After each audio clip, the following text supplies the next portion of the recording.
if Buddy Heffernan and Bill Donovan had gone to St. James High instead of Haverhill High, I could have been the president of the class. I really, I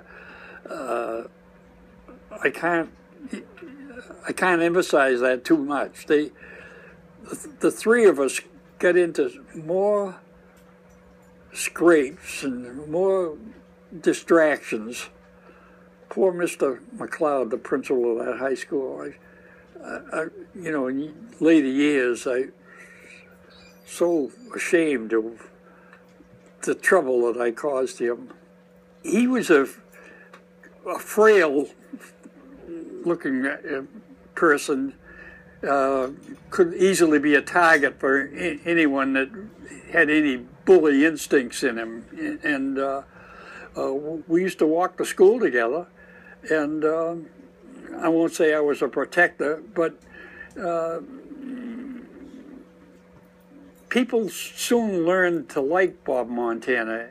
He was a nice kid, and he was very, very inquisitive with me. He'd see me on a Monday in school and say, "Hey, where'd you guys go Saturday? What'd you do, where'd you go Friday night?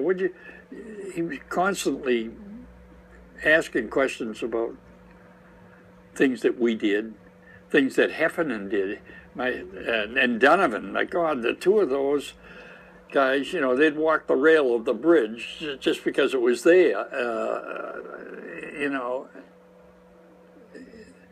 Think nothing of it.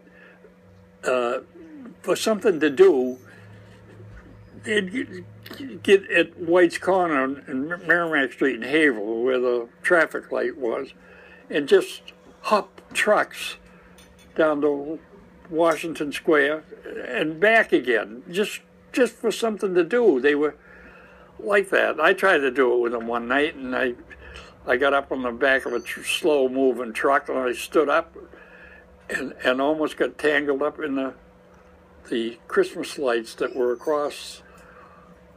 I almost got killed. No more of that for me. Crystal Ballroom was just close by in North Andover, and during the winter months we would go there every Saturday. It was a haven for. I mean, you had to look like the Hunchback of Notre Dame not to get a date. I had a 1935 Ford touring car, with the top down all the time. And we could get 5 fellas in it with 5 girls. So on a Saturday night, and take them home. And, you get a little hugging and a little loving because they were glad to get the ride, and also because the top was down on that car, and you had to snuggle up to keep warm. We had a great time, Crystal Ballroom. There were so many girls there, and I don't ever remember seeing Bob Montana at Crystal Ballroom. And it was a must for us. Agatha Popoff could very well have been Veronica. I never, this has been an age-old question. Who was Veronica? Agatha Popoff was a very, very beautiful girl, cited many times about Arnold Daggett, who was 240-pound football player when most of them were 150, 160, but he was definitely moose in those guys.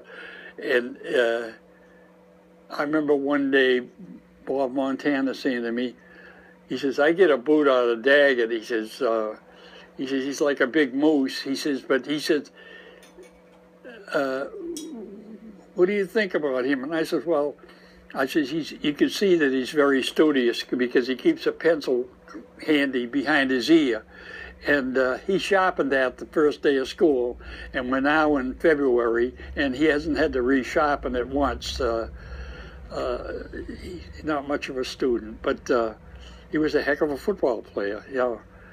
We don't have Bob Montana here to ask him that direct question, but if he were here, I'm sure he'd say yes. Skinny Linehan was the inspiration for this character.